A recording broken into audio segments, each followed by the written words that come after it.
Hi guys, I appreciate your patience while I'm doing this. This is new for me as well.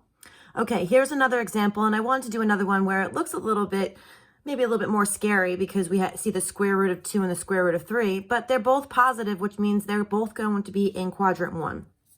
So if we start off with a little sketch. Again, you can approximate if you want to look up that the square root of 2 is 1.4, you can, but it doesn't really matter. I'm just going to say the square root of 2 is here. The square root of 3 is here, so that way I have a point.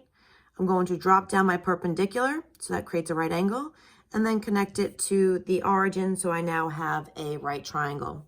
Remember, just like we discussed in the previous example, that the horizontal distance is always your x value, and that the vertical distance is always your y value. First thing we're going to do is find r. That one's the easiest. Since it's the hypotenuse of a right triangle, we're going to use Pythagorean theorem. So r squared is equal to the square root of 2 squared plus the square root of 3 squared. You might remember that the square root of 2 squared is just 2 and the square root of 3 squared is just 3. So 2 plus 3 is 5. Or use your calculator. They're our friend.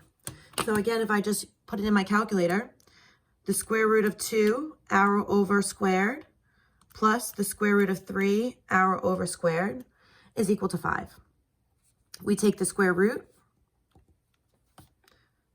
second radical 5, and we get 2.236, which rounded to the nearest tenth is 2.2. So we already have our r value.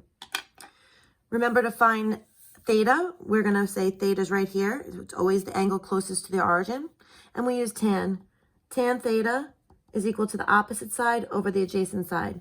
Opposite of theta is the square root of 3.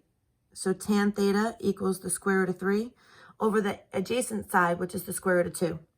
In order to solve for theta, we need to use tan inverse. So theta is equal to tan inverse of the square root of 3 divided by the square root of 2. Again, I'll use my calculator. Second tan, square root of 3, arrow over, divided by the square root of 2, arrow over. You can use the alpha y equals button 2 to come up with a fraction. So I get 50.76, or if I do it again, second tan, alpha y equals square root of 3 over the square root of 2. So it's up to you how you want to do it. I have to right arrow, use my parentheses. You still get theta is equal to 50.76847, which rounded to the nearest tenth is 50.8 degrees. So if I was going to convert this from rectangular form, which is the square root of 2 comma square root of 3, to polar form, that would become 2.2 comma 50.8 degrees. Now part B, to convert it to polar radians, you just take your angle, which again, I'm going to take the non-rounded form of it, and multiply it by pi over 180. Using my calculator, I still have that decimal in there, so I'm just going to say times alpha y equals, enter, pi over 180, arrow out, and you end up getting 0.886, which is rounded to the nearest tenth, 0.9. So if I was converting it from rectangular form, square root of 2, square root of 3, to polar radians, the r value would still stay the same, but now my angle would be 0.9 radians. I hope these examples help you.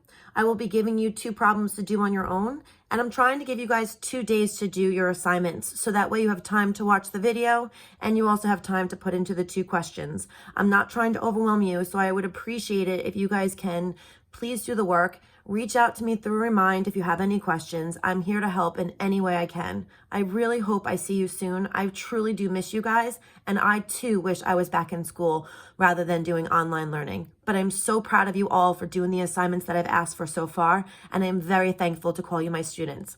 I will talk to you soon. Bye.